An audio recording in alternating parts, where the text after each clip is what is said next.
Alrighty, I am back. Um,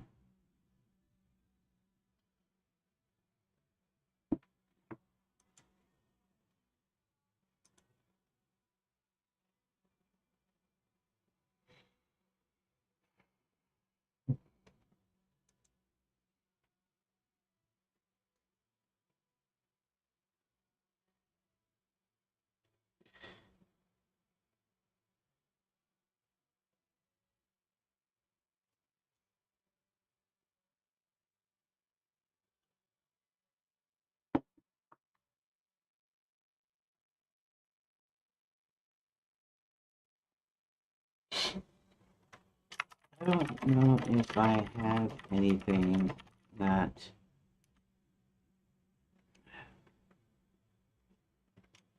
I don't know anything. Okay, so back it's to 12 p.m.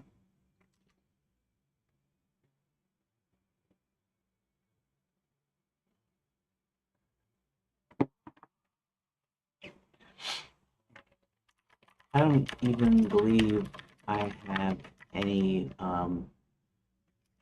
that talks about what they did to the Omni Gate once they defeated Max. He actually eventually falls from the catwalk on top of the machine and disappears. Either dead or off in another realm. But I don't believe I came up with any text about decommissioning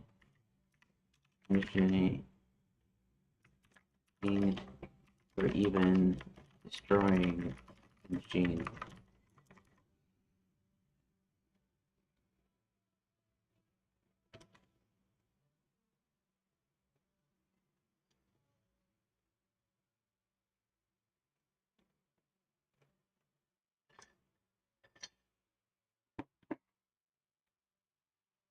Pascal basically overjob with machine controls.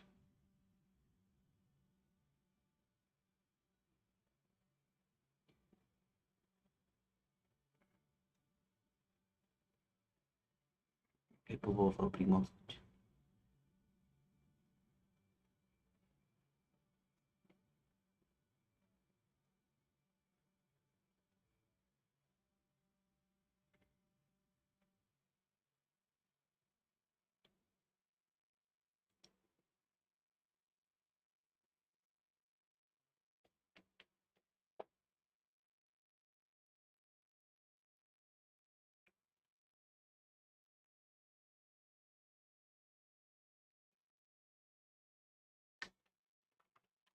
As far as what specifically we come up with, some quickie text. They end up dismantling the machine so that you don't need to get that detailed with it. However,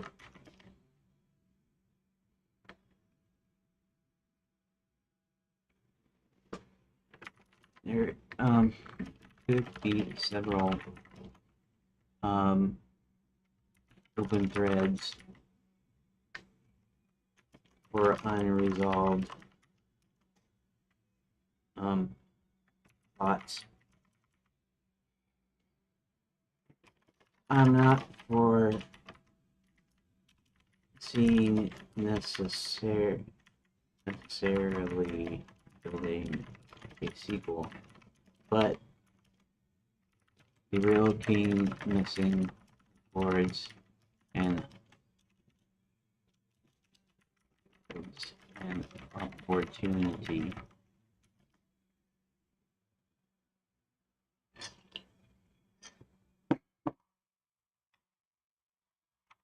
towards an opportunity.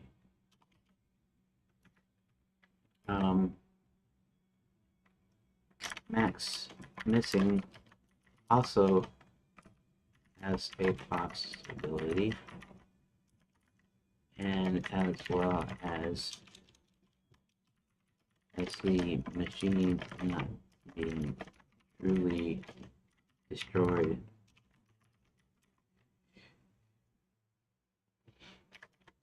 Maybe the pieces are locked up in a vault.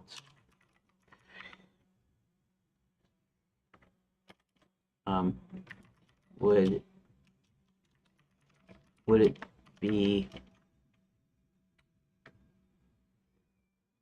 I shouldn't say would it be okay. Obviously it's okay. I can make it however I want to.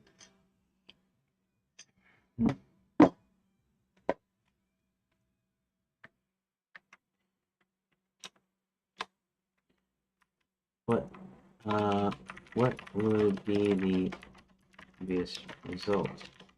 Do I leave all three, just two, or just one? The king missing is something I sort of set as a possible sequel story. Not that I'm planning on any sequels, but the other two, I don't know.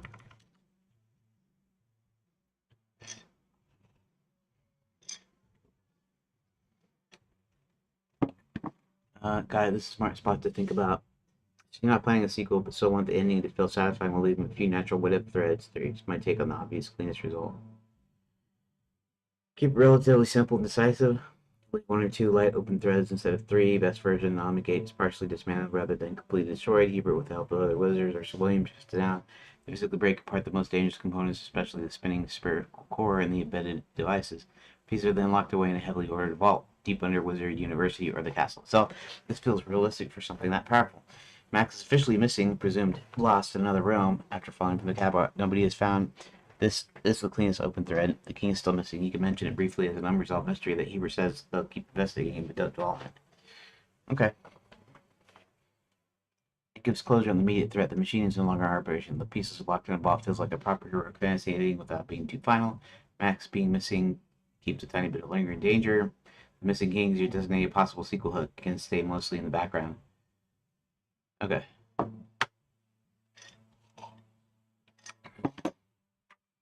You don't need to sketch anything.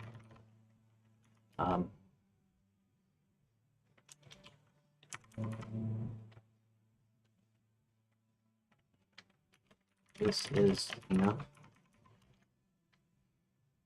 Okay, so the obvious question would be, with something of such great power, why would you keep the pieces? Because there's a possibility someone could steal them and reassemble.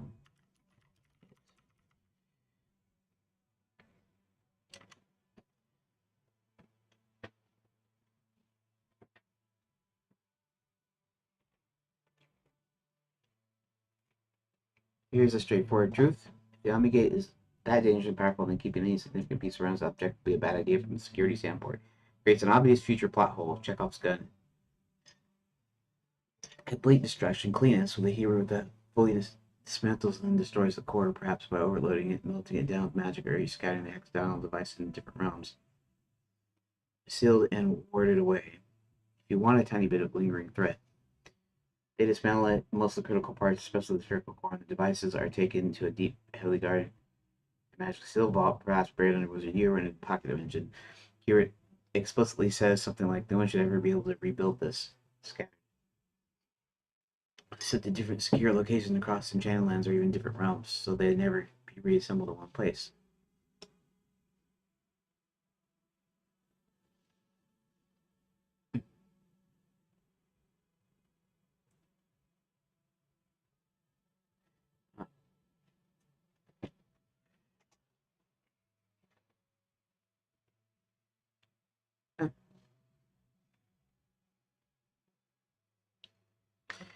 I guess I'm trying to think of a logical way to keep it in. That is, um, when you're making a story, you want to make sure that the characters don't do something stupid, don't do something objectively stupid.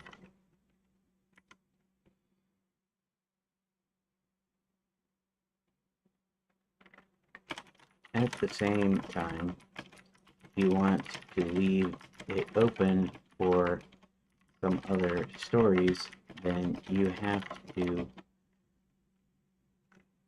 do it in a plausible way. So, logically, if it's something that powerful, you want to destroy every bit of it. Is there any good reasons to keep the pieces even dismantled and in foreign realms, for instance?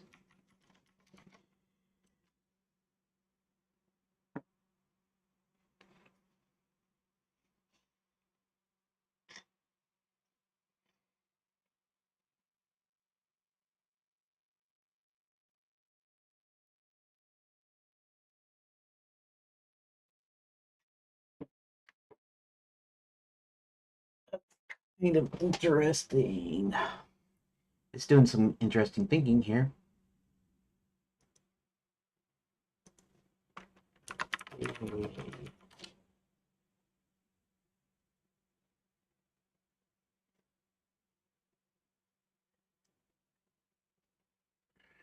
Pardon me for the belching.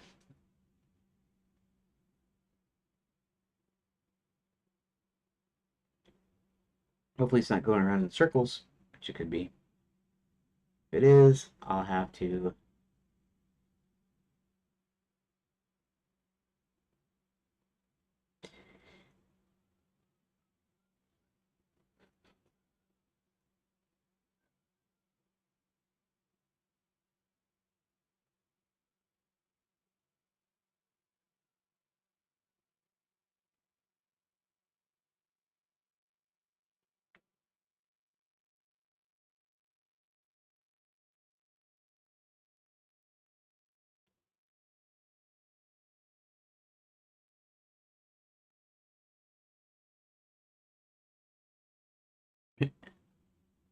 Easier asking for easier concern about logical reasons.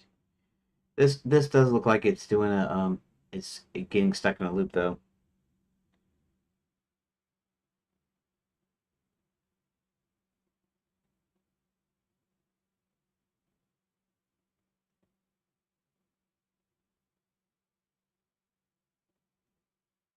Hmm. I'll give it about 5 minutes and then I'll switch to quick answer. So that's why I'm just sitting here.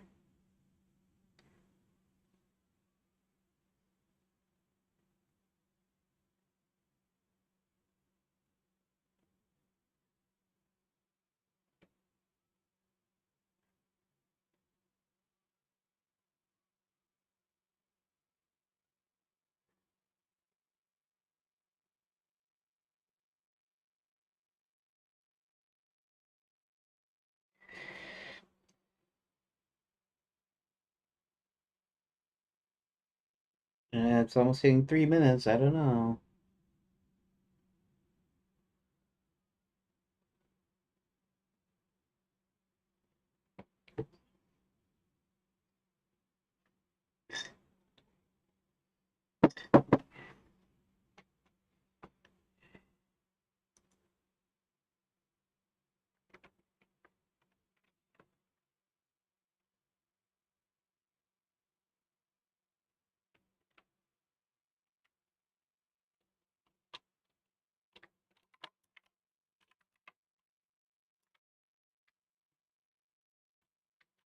Yeah.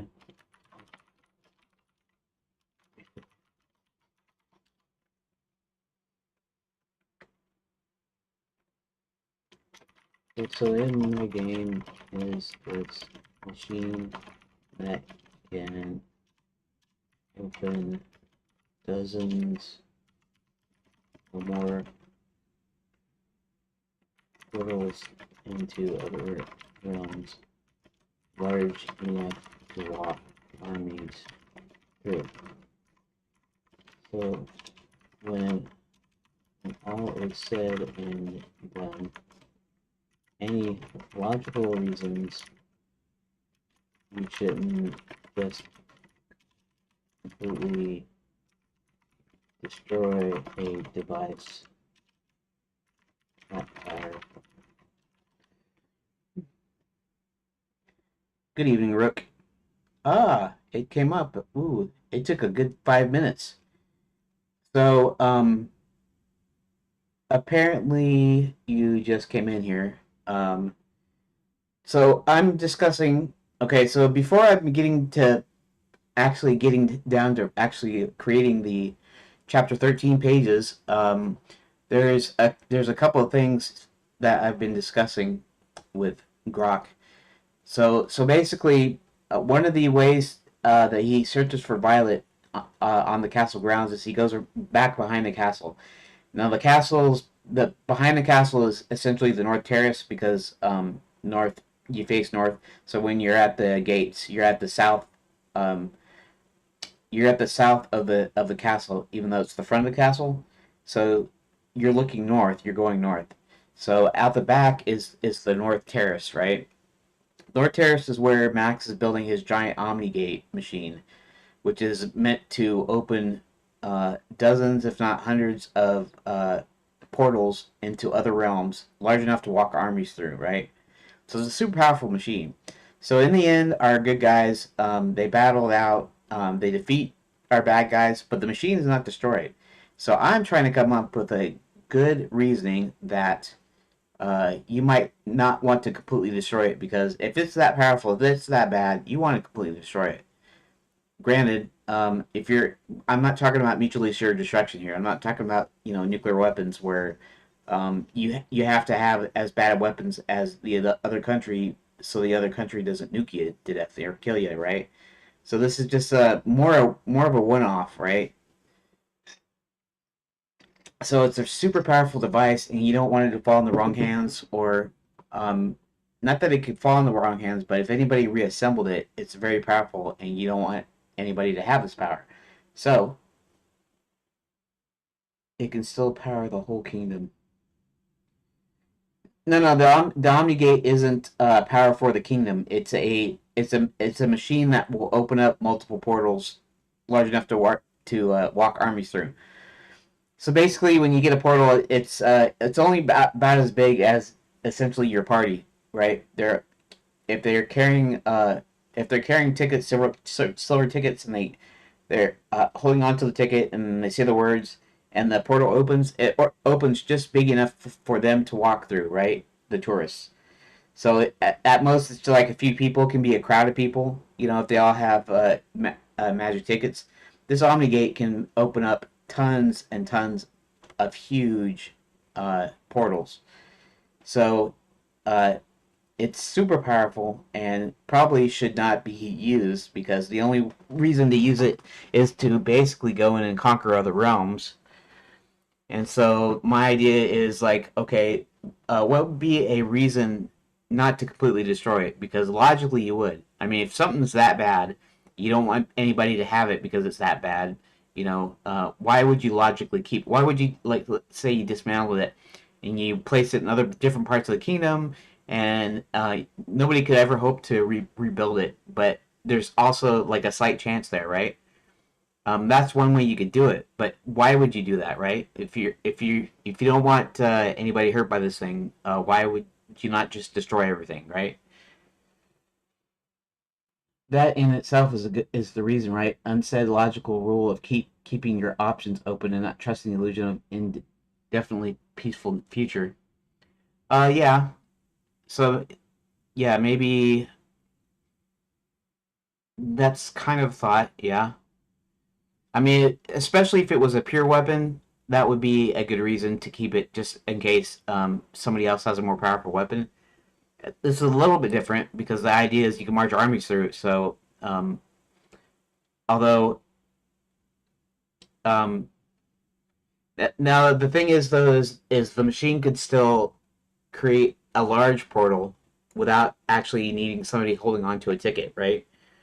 Um, so I guess you could say the reason to keep the parts around is so that maybe you can build a gate that can do many people, because maybe you need to, you know, but maybe it shouldn't be. Okay, I guess that might be actually a good idea. Yeah, exactly. Actually, that's not a bad idea too.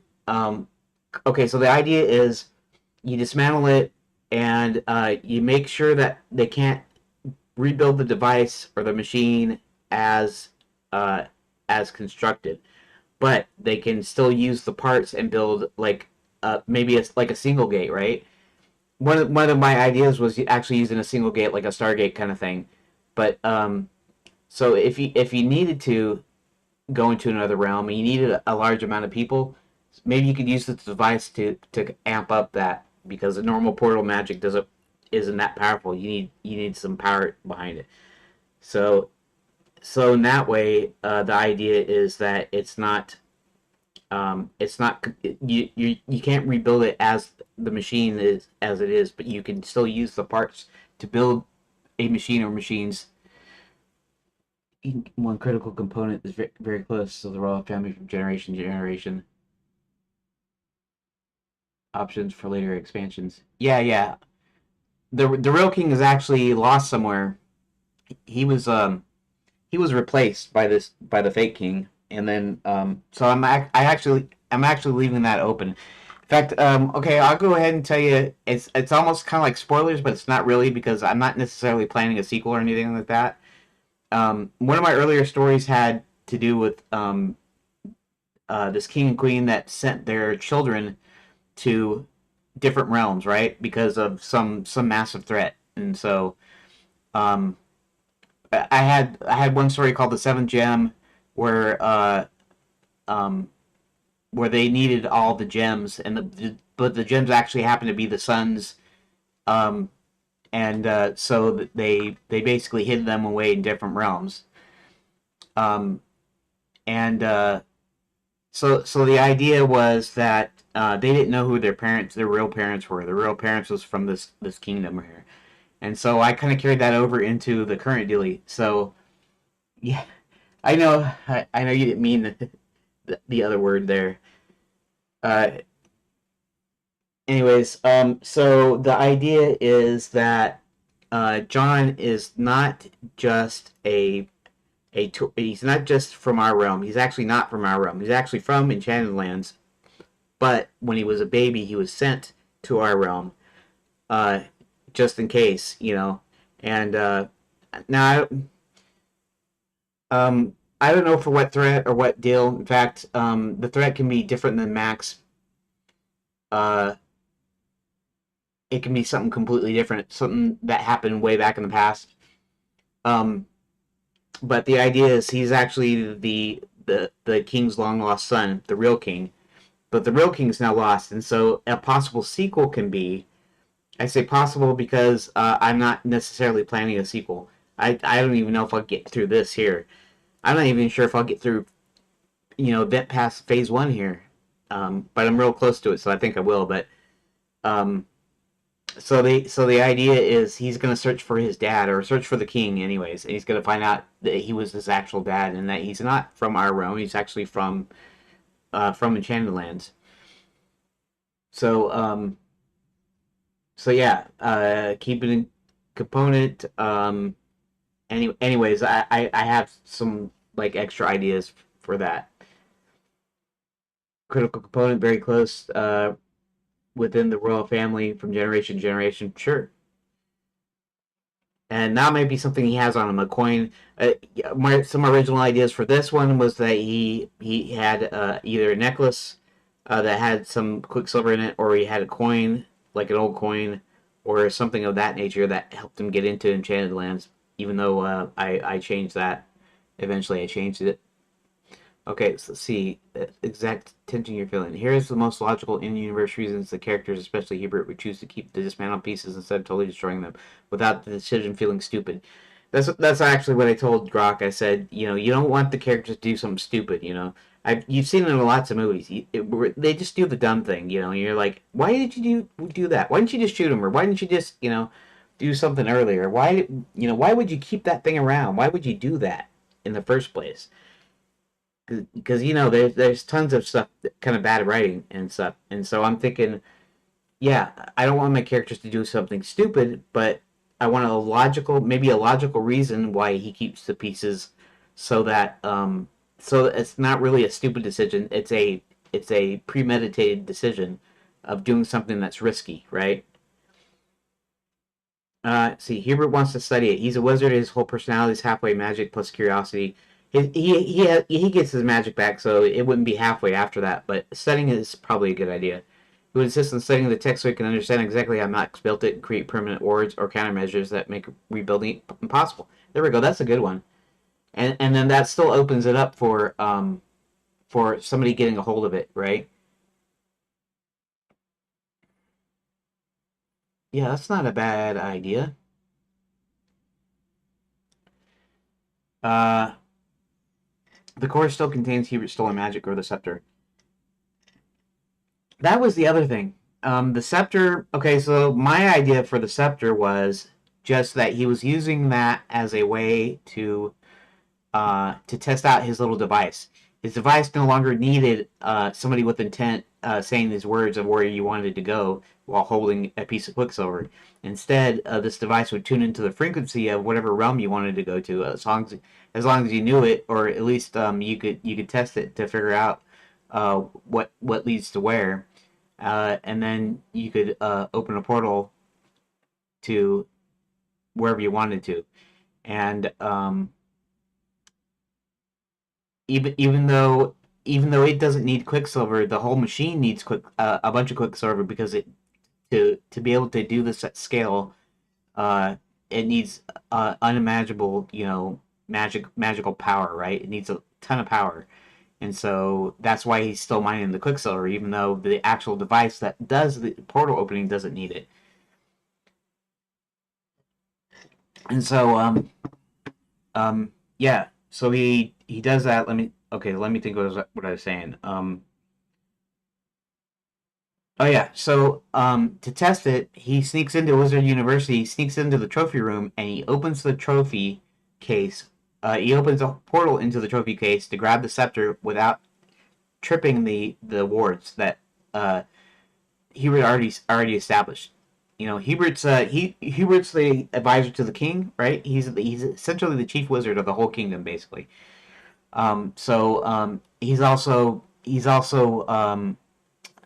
He's also a professor at Wizard U, and even before it was actually like for vacations and stuff, it was actual real Wizard University training wizards.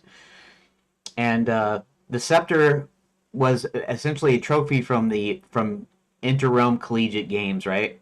So the idea is that there's other realms that have magical colleges, and so they play this game, and that one of the trophies was a scepter.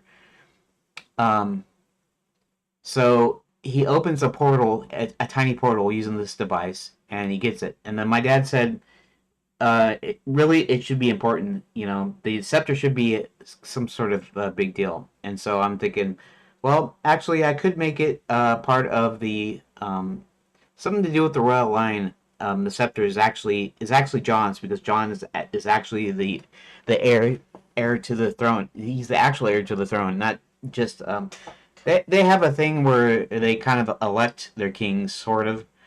I forget exactly how I put it. I didn't put it exactly like an election, like a democracy, or you know some sort of democratic process per se. But um, there's a way that you work your way up, and you didn't have to be like of like noble blood to do it. In other words, you could just be somebody that was really good, and the idea is you work your way from squire to page to to knight, and then you could kind of like put in your bid to become king, and so then they elect it, then they elect the king, right, from the knights. The idea is it's essentially kind of a meritocracy. It's not royalty, as in your bloodline determines who leads you or whatever. So, but it's still run like a monarchy. The king is still the ultimate authority, you know, and but they have to go through some trials and some tests and some processes that kind of weeds out the bad from the good, so to speak. Anyways, that's just whatever. That's just made up politics for my fantasy game story world, whatever. But I'm thinking the scepter is actually important. So he steals the scepter. So maybe the scepter is actually part of the Omnigate. Uh, Somehow. I don't know. I don't know what it's there for. In fact, the scepter could show up when they're actually dismantling the Omnigate, and then they're like, "Oh, here's the scepter that was stolen from the trophy case." And of course, Hubert really knows where the scepter really comes from, and he knows what it is, but he doesn't let anybody else know. That was partly the reason it was a trophy, which seems kind of weird because if you're doing some sort of competition or games, somebody else could actually win it. So I don't really know what the story is for that. That would be kind of technically a plot hole because I didn't think up anything beyond that. It was the idea that it was a trophy. But if it was something super really important, uh, maybe it has Quicksilver, maybe it has some sort of magical ability, but maybe it only works with the royal family, for instance, right? So they could use it as a trophy, and basically Hubert would know wherever it was. He would know what realm it was whenever they played a game. So if some other realm actually won the trophy, uh, he can always find a way of getting a hold of the trophy. He's got magic. He could make them win the thing if it was necessary. Otherwise, he let the games like proceed like normal, that sort of thing. So they might find at the heart of the machine, at the heart of the core, the power core thing, the actual scepter, because maybe it has sort of special magic. Core still contains Hubert's stolen magic or the scepter. See, they can't simply destroy it without risking losing the magic permanently and cause massive backlash. Dismantle everything else, but lock the core away in a heavily warded vault. I don't think I'll do it in such a way. Now, I didn't actually read this next one, so I just thought of the fact that the scepter is actually inside it. It's possible that my eyes actually saw it, and then my brain made the connection, but I didn't deliberately like read it and go, "Oh yeah, it can have the scepter inside it." But maybe the scepter is kind of important.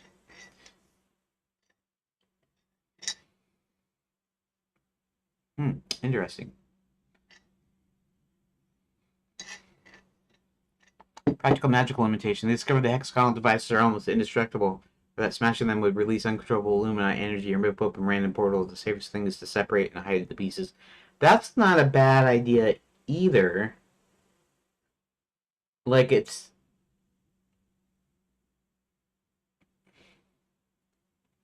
huh.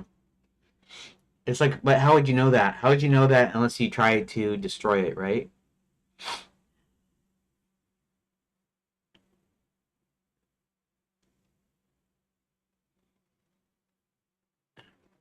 Or maybe they try to destroy it and they can't destroy it at first. Um, so yeah, maybe it's just that they can't destroy it because like it's indestructible, kind of like it said there. Uh, and so he has to put him somewhere until he can figure out how to safely destroy it. Maybe other races, factions demand the pieces be preserved as evidence for shared study under strict supervision. Hebert agrees because it keeps everyone accountable and prevents any one group from securely trying to rebuild it. That's not a bad idea. It'd be the whole kingdom, right? He'd leave pieces in, like, I don't know if he'd leave pieces in the gnome kingdom. The gnomes are pretty nasty critters, but he could leave the pieces in various areas. The dragons are actually good, even though they're evil right now. They're evil because they were enchanted here. Because otherwise, they're actually pretty safe. The idea is you go on a vacation, you can slay a dragon. You're not really killing the dragon because it's all part of the show, so to speak. So there's an enchantment, there's a magical thing where they don't actually die, but they can kill them, so they can keep killing them over and over again, right? Because it's a vacation. Give the gnomes a piece as a sign of good faith. Yeah, maybe. We'll see. Maybe they were pretty complicit with and really, I mean, honestly, you could probably just say that the king, Barty, the king of the gnomes, was complicit. That maybe all the gnomes aren't. In fact, Roland's mom's mother is supposed to be a gnome, right? And originally they were one people, anyways. So maybe there's still some gnomes that are actually not that bad. They're actually pretty good. They can't be all bad necessarily, right?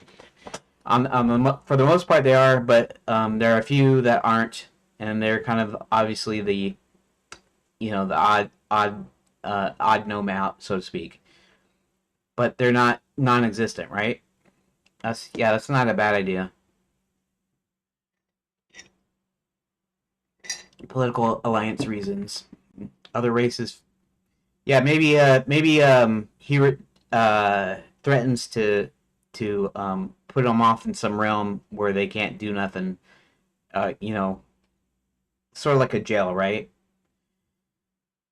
Yeah, sort of like the Phantom Zone from Supergirl or whatever. I forget, but um, and so he threatens them and says if you guys mess up, we're sending you somewhere and you're not gonna like it.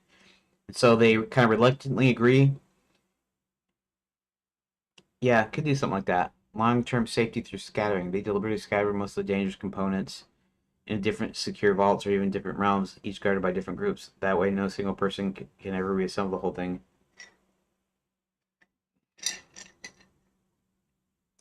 Um, I'm good for now. There's actually quite a few things could even combine them. The pieces are practically indestructible. So, um, oh, it's Ibble with an I. So he needs some time to study study it. It. So it would be because he can't actually do it or don't know how to do it yet. In fact, this could also open up to another kind of a story, right? Some scrupulous character, maybe a gnome, maybe not a gnome, maybe something else, maybe a dwarf, maybe a human or whatever, maybe a tourist, could actually find this thing and mess with it and figure out the kind of power it has, and he could have this piece, and then he could use it to, I don't know, open portal somewhere they're not supposed to go to or something. Yeah. Um, he wants to study it. Um, and the whole hmm,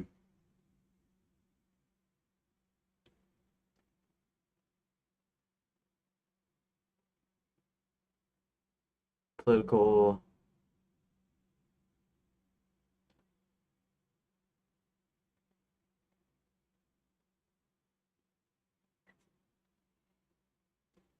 Well, I mean, political reasons aside, I mean, yeah, they wanted to preserve as evidence. I guess that's kind of an okay deal. It's a little loose though, because you're still going, you know, we don't want evidence of that thing. We want to destroy it because we don't want anybody to be able to build it again.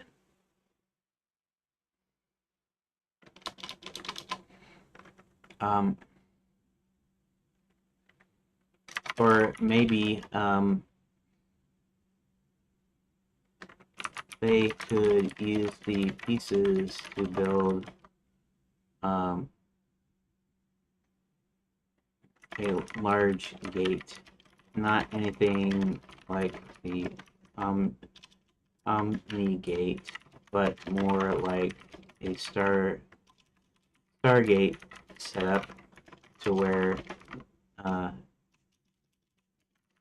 they can open a portal anywhere, but it's large and stable, so large groups of people can go in.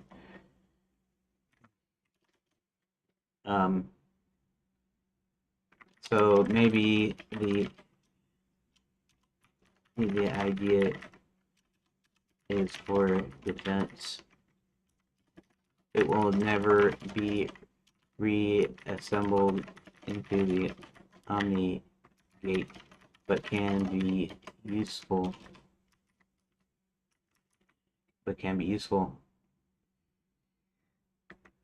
For jumping between realms.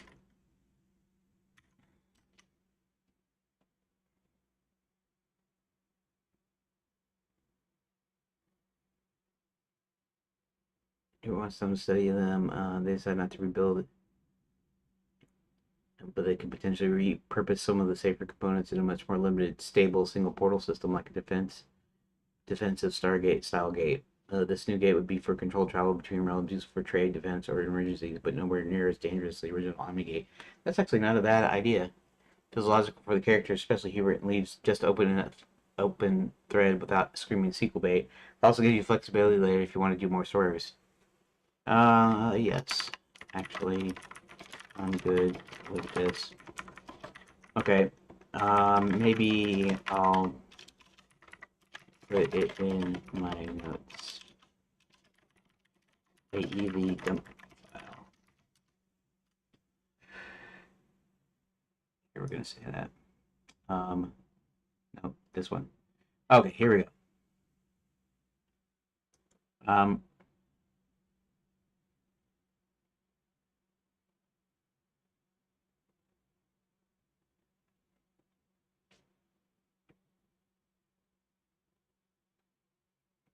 yeah, I just thought up the idea of using the souvenir maps. You know, at Disney, I don't know if they even do it anymore. I don't think they do, mainly because they're using the apps and stuff now. But remember when Disney, if you've ever been to Disneyland or Disney World, maybe you haven't because you're not in the U.S., but um, basically they used to have these souvenir maps. Basically, they're kind of brochure-like. In fact, back in the old 70s and 80s, basically, there were like little tiny booklets, like little brochures, and then eventually they kind of cheapened out to like this deal that's just basically a fold-out map, the size of a pamphlet. Um, that was an actual map before we had apps and things.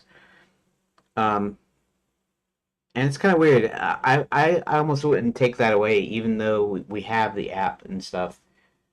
But anyways, so I came up with this idea about the magical souvenir map, which basically shows you where you are based on where you visited or where you first visited, and it magically appears on the map. And I was also thinking that's a way you could navigate in the game later on. I also have an idea for a save system, and it's probably in the notes somewhere here because it was one of my old ideas. And that is that John being in a library, or at least working in a library, or I should say working in a library, or even just being in a library, finds this book. Basically, that's it kind of starts out blank, but it starts with his story, and the idea is that it adds entries each day he's in Enchanted Lands, and that I was thinking that would be a good way to do a save system. Um, so that whenever you visit a new area or new plot thing, then it would do an autosave, and the save slots would go into this book. So this book would be like your adventure so far, right? And so you could click on it to actually go to your current um, your current place in the game. Anyways, let's do something here.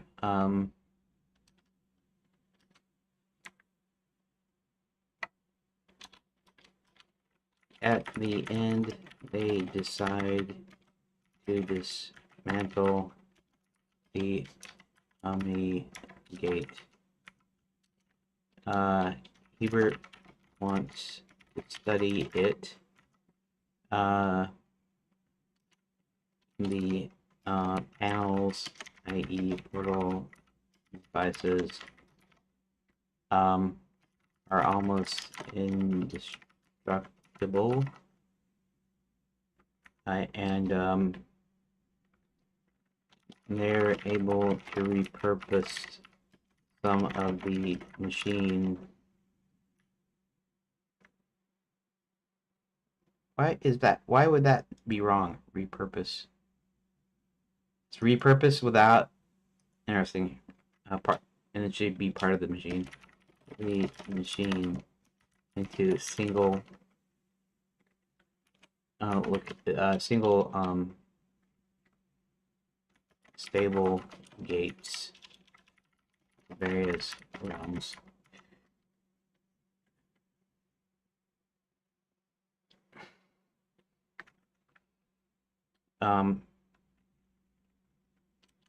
This is to give it a little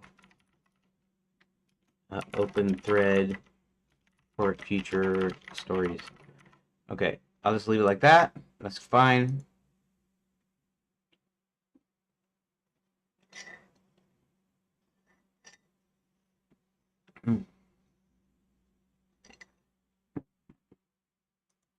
Oh, I'm good.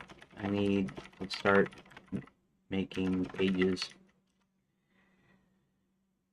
So, the whole reason I went through this whole I know you weren't here earlier, but I was discussing with Grok the whole thing about how the Omni Gate works and what it looks like and stuff. Because even though we as a player get to see uh, it being built and starting to work uh, in chapter 13 or in chapter 12, the start of chapter 12, Hubert only sees the Omni Gate for the first time. They have the blueprints. They know it's there. They know they're making this machine. They don't really. They kind of know what it does now though because of looking over the blueprints and stuff. So they have some ideas. But this is going to be like kind of this big reveal for Hubert because he's gonna if the player chooses to go behind the castle to get over to the other side, uh, then he's gonna see the Omni Gate, right? So Hubert's gonna see the Omni Gate and realize how serious everything is. Okay, so now I only have 30 minutes, but I'm going to start by here. Here's a picture. Honestly, well, it's kind of a crappy picture. Uh, this thing up here was meant to be a dish. This is supposed to be like energy from the machine, and then things are supposed to shoot out of here to open the portals. But I decided to change it to where this is just by itself. So underneath here, and each of these hexagonal panels are the little portal opening devices that Max used to open the portal into the trophy case. Obviously bigger, but and a bunches of them. And this thing like spins and is able to shoot like portals everywhere. Think of Avengers Endgame I think it was in Avengers Endgame. Remember all of them? All the Marvel heroes like came in with all the open portals. It's similar to that in idea. This thing, each of these shoot out this deal, and it spins, so it shoots out many portals all over it, and they can shoot at these big portals so they can march the armies through. So this is sort of a side view.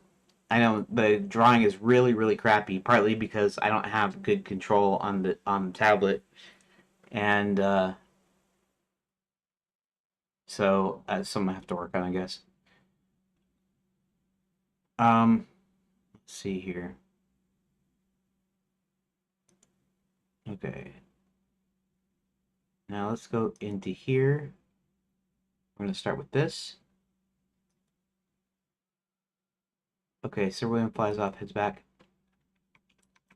Okay, so with it, I'm gonna. Okay.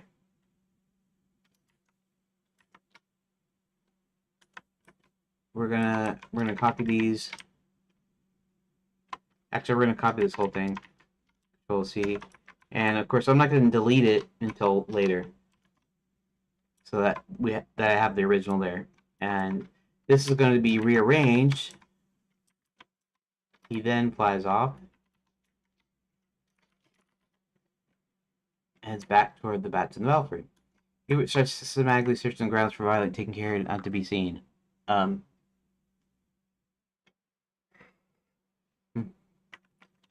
Surveying the area, he notices. Let's see.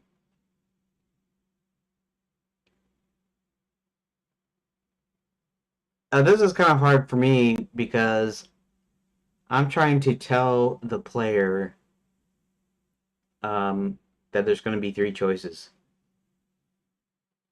and I don't know if I should say like there's three ways to go in here, or he thinks of three. I usually do something like he decides on the which way to go or whatever.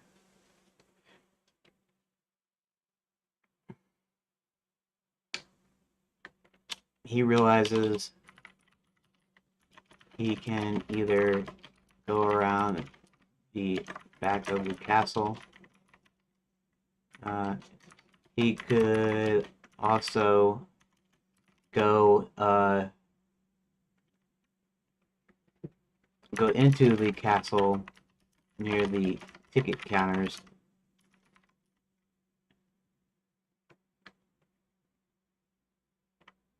He figures he can either go around the back of the castle. He could also go into the castle near the ticket counters, right? So the idea is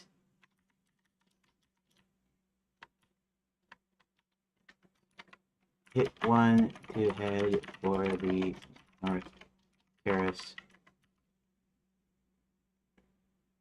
around the back of the castle. Hit two to enter the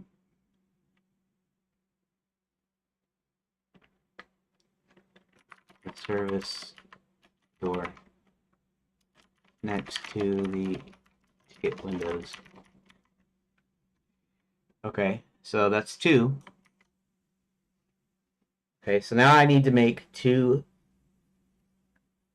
pages. Okay, so let's just do that first. Let's add plus plus, and I honestly I should have saved that first, but that's okay. We'll let it slide.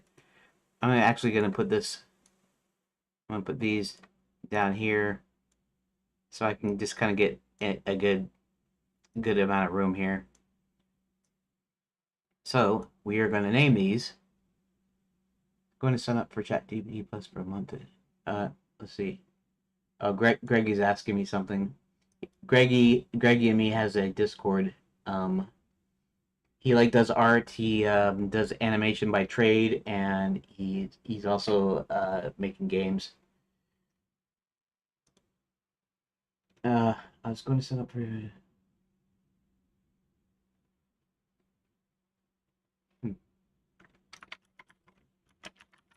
I think about it.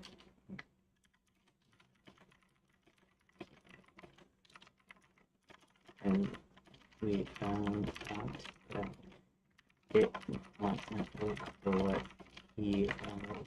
We went and did Gemini.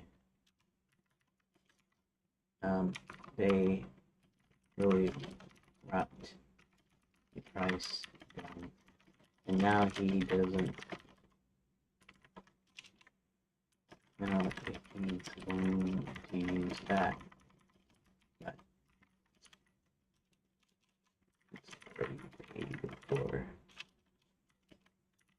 So I don't know if it would make any sense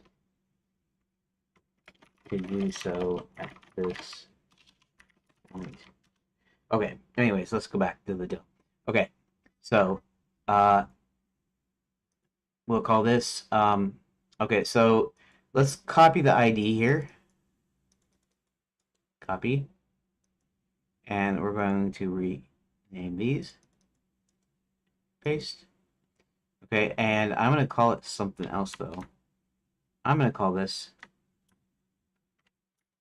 let's see, this is gonna be 01, page 1. And this is going to be let's see.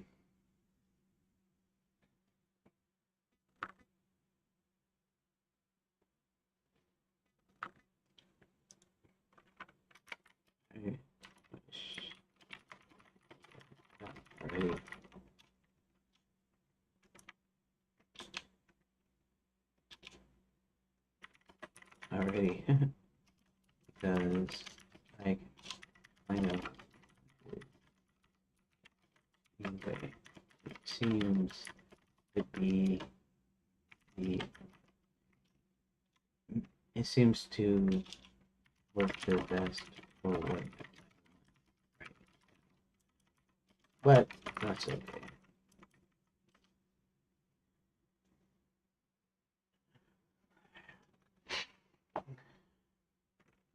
I might see if Grok can come up with me to make money.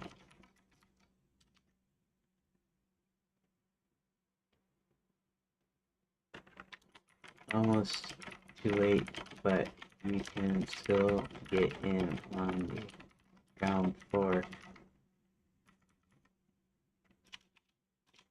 Essentially. Okay. Anyways, okay, so what are we gonna call this? What are we gonna call this?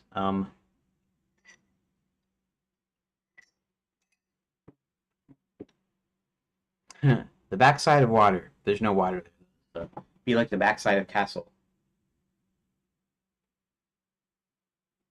I can see that as a joke anyways, right?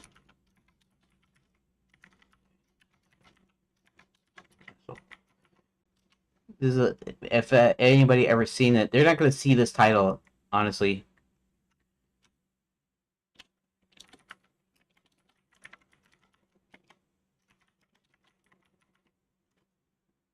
Okay, so let's go in here. Go ahead and paste this. This is going to be 2. What are we going to call it?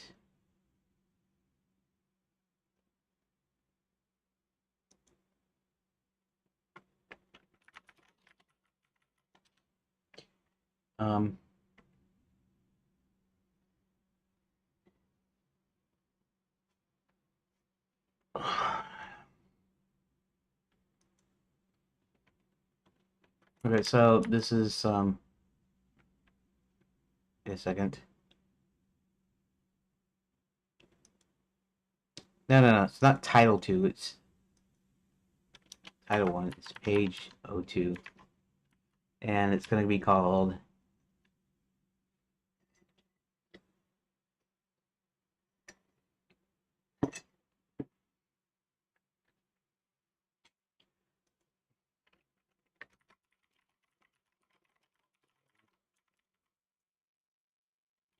we're going, but it's painful. you. Okay, we're gonna call this, let's see.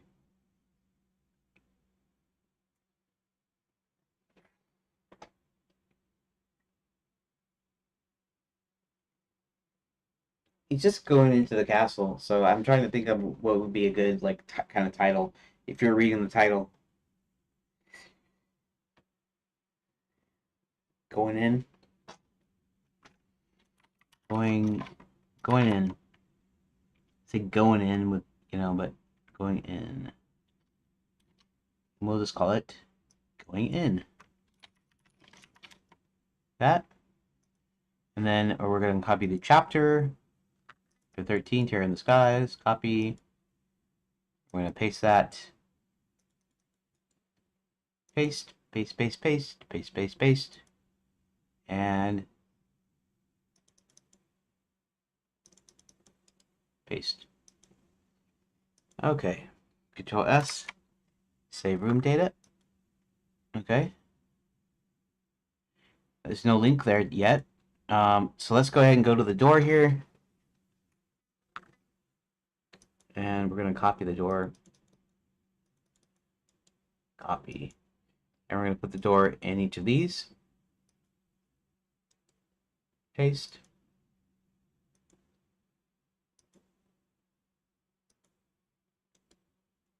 Paste. Control S. Save room data. That's good. Then what we want is we want to copy this ID. Copy. And then in here, we want to change the ID here, and the magic returns. So this, Control V, that. Control C, Control V, and I'm just gonna say going in, and then of course page 2, and this is choice number 2, and Control S, save room data. There we go. And Bob's your uncle.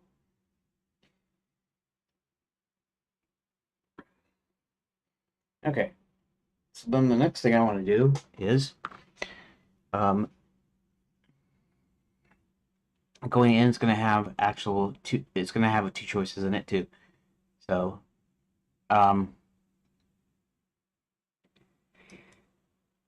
we're gonna do this. I'm gonna go ahead and I don't know. Wait. Now I'm just gonna make 2 more.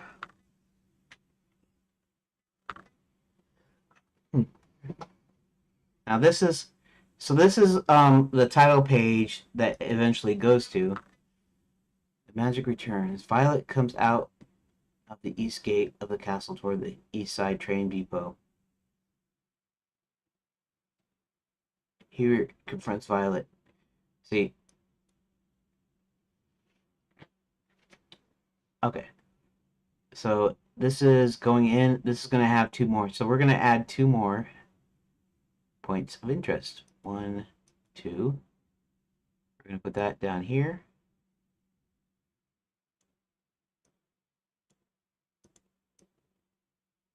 This down here.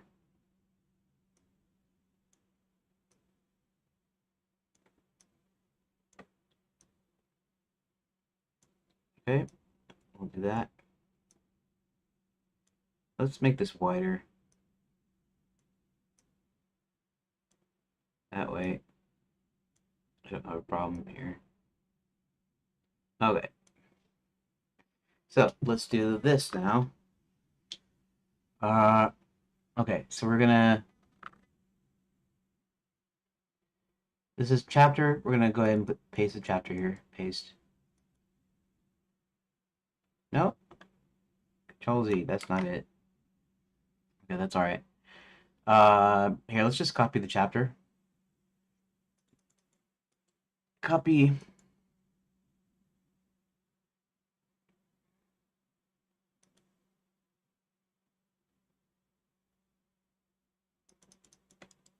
paste.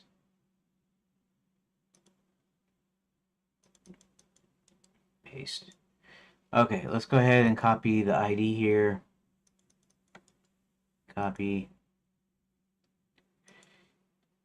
And we are going to go ahead and put this as a new ID. Paste.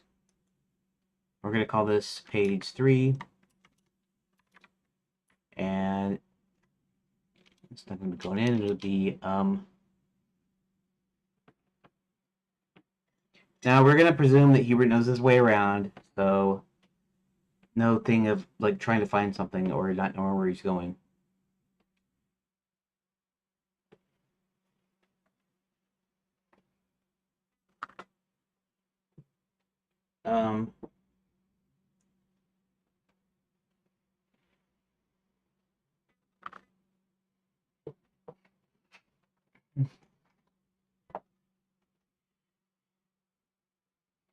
Um, I'm going to be a little bit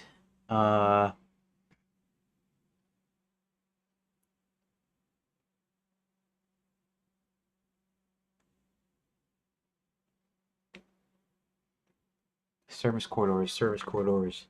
I mean, I could do it as a proper location if I wanted to, but try to think of these titles, and this is not going to be displayed because it's not a title page, but I wanted to come up with an interesting title that sounded like a book subheading, like a chapter subheading or something.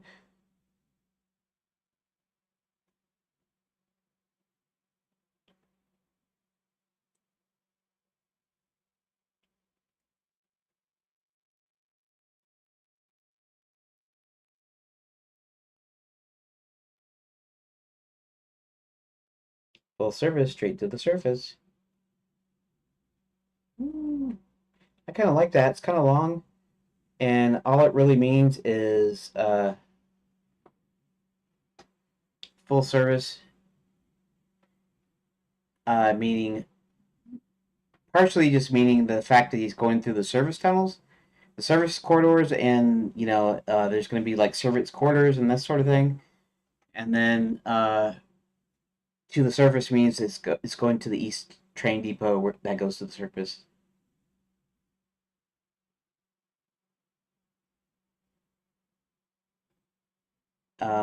That's kind of long though.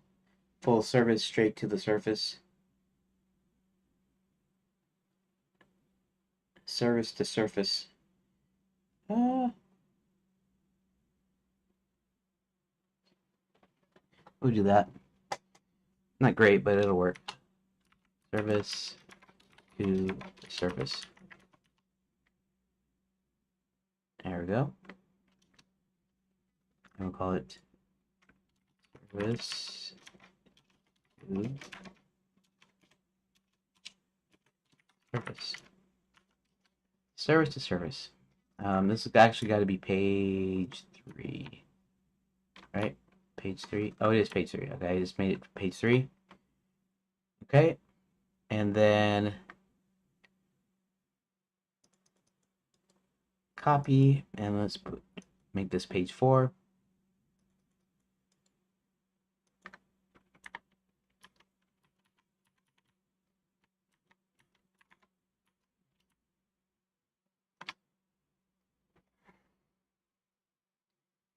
Up in the gallery. Up in the gallery.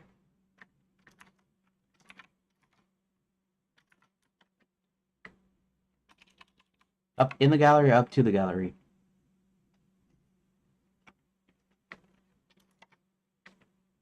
In the gallery.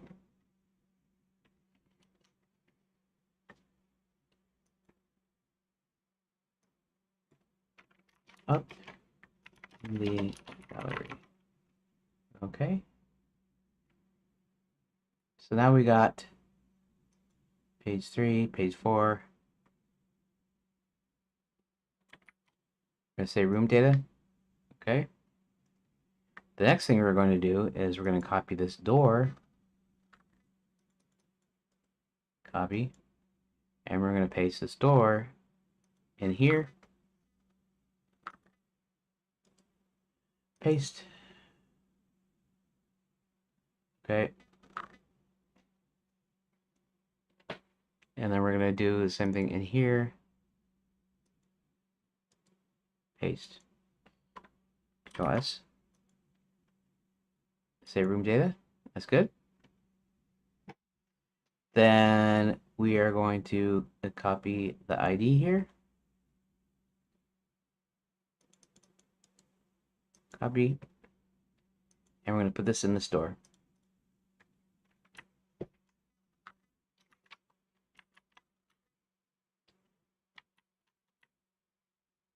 Page 3, service to service. That should have a semicolon. And then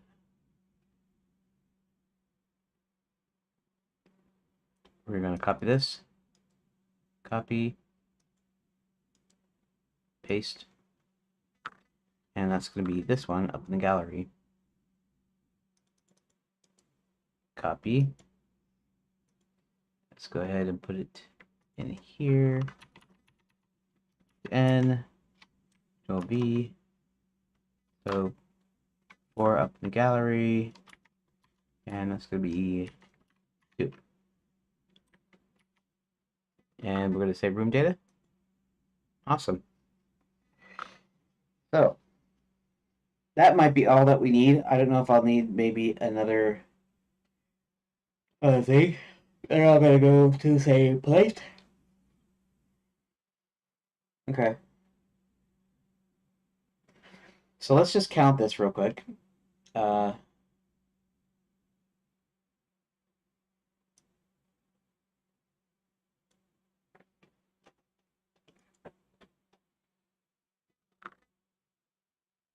14C. Okay, how many do you have selected? 8? Only 8 selected, huh? There'd be 9. Because I would have 1, 2, and 3. 1, 2, and 3, and 4. Why is it only... Is this chapter? This is chapter 1. This is chapter 1. So that's only 8. 8 plus 6 is 14. So I'll only have a max of 14.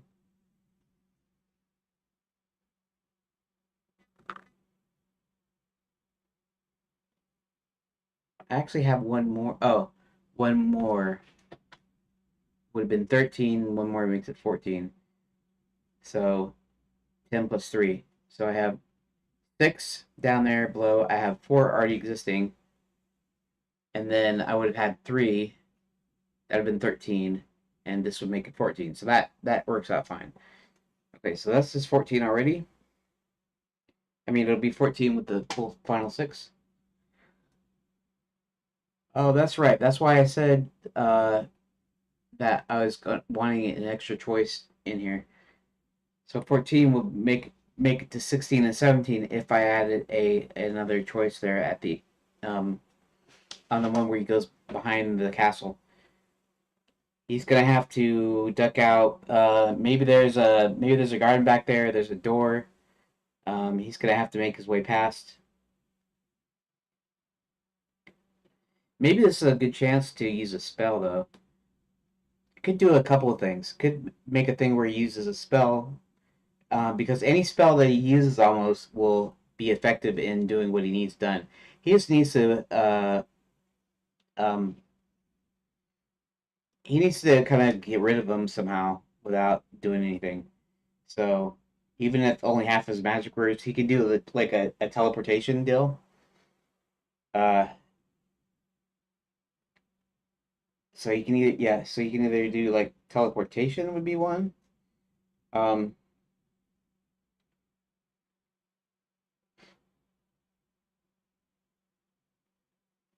yeah, let me think. I think you just do teleportation. That's probably even the safest. He only needs to transport him like a short way away, enough to where he gets disoriented, so he can just slip by. And I think that's what I'll do for that. Okay, so let's just go ahead and do one more thing. We need to add 2 more pages to this. Okay, that makes it 10. So 2 more pages. What time is it? 3:26. I'm cutting it a little close. Let's add 2 pages. Um, okay. Okay, so we're gonna call this one here. Let's wait. Do I have an ID in here? I can just put the ID in here because I already have one pasted, right? Okay. So this is okay. See what I did? 3 and 4.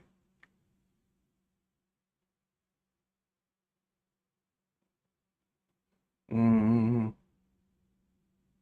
dang. Actually, it doesn't matter that much. It shouldn't matter that much, right? 3 and 4. Okay, we'll just make this 5 and 6, I guess. It's not that big of a deal. I mean, it might be a little confusing, but not really that much.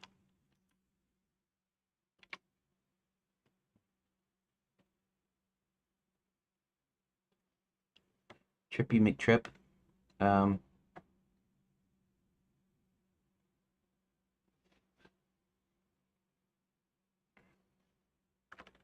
Here, we're gonna call this the last halfway spell. That's actually pretty good. Control C. Okay, and our yeah, the last way spell. Okay, that, and we can make this. Oh, you know what I could do? Here, paste. If I wanted to change a couple of things out, like those 2 pages, I want to modify them. I was doing 5 and 6. Want to do 3 and 4 on these ones too because they have a different name, and so it's not going to disrupt anything. I just need to change the other ones. The last halfway spell, or this one is smelling flowers. That call this smelling the flowers. That okay, and we'll make this 3 and 4. So I'll make this also 3, which is fine. In fact, we can even copy over the. Here, let's do something here. First, let's take this door, copy, and we're gonna paste this door here. Paste that. Whoop. Okay, and then here we're also going to paste this door. Paste. Okay. We're also going to do, we're going to copy.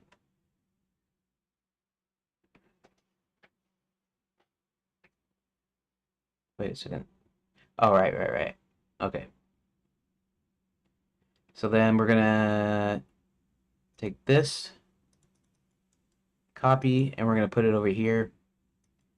We're not actually going to switch them. What we're going to do is paste, and then we're going to copy this one, copy, and then this one's going to be paste number 2, except this one is 3, the last halfway spell,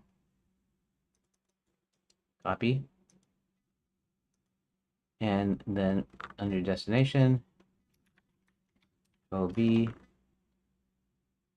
right, and then copy,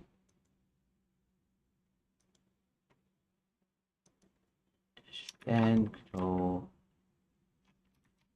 V, and this should work fine, right? It does. Then I guess that's it for this. Okay, I'll have to fill in the pages obviously, but these are the max pages here, so that'll work.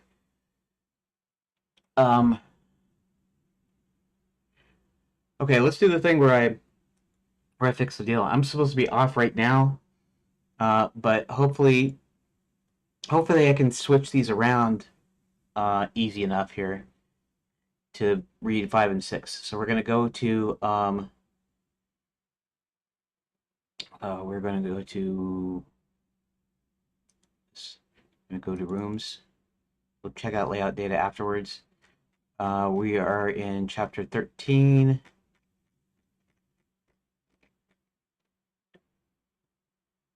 Okay, and there we go. 3, 3, 3, 3. Okay. Smelling the flowers, the halfway spell and smelling the flowers are what we just did. Those are the 3 and 4 we want to keep. Service to surface. Yeah, let's make sure I'm right about that. Service to surface is going to be 5, and up in the gallery is going to be 6. Right? So rename this 5, and rename this to 6. That, okay. Okay, now let's go ahead and the back side of castle.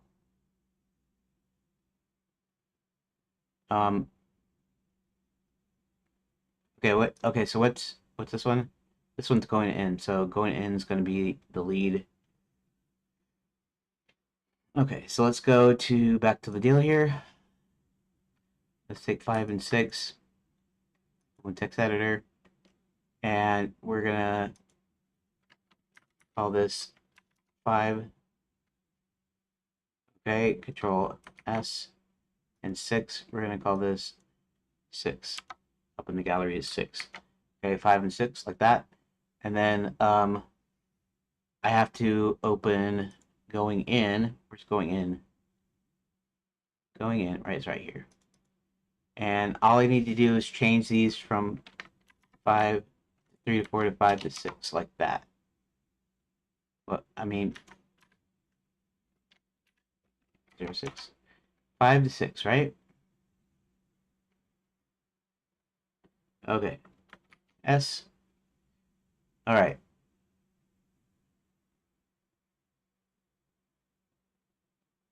Okay, if I close these, alrighty.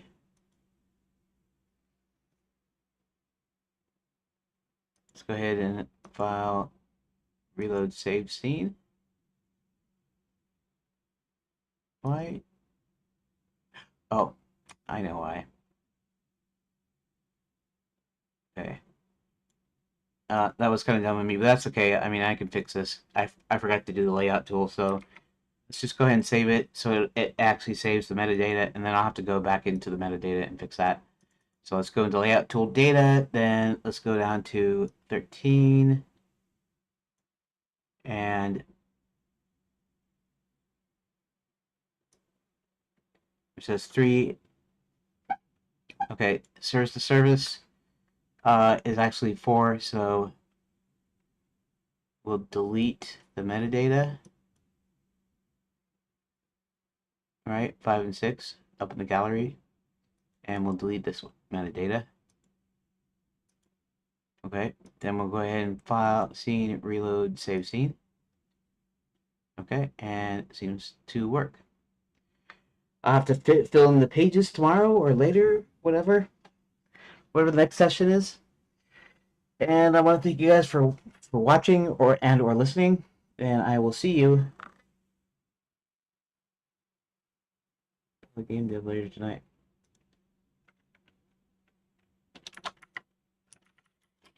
Sounds good.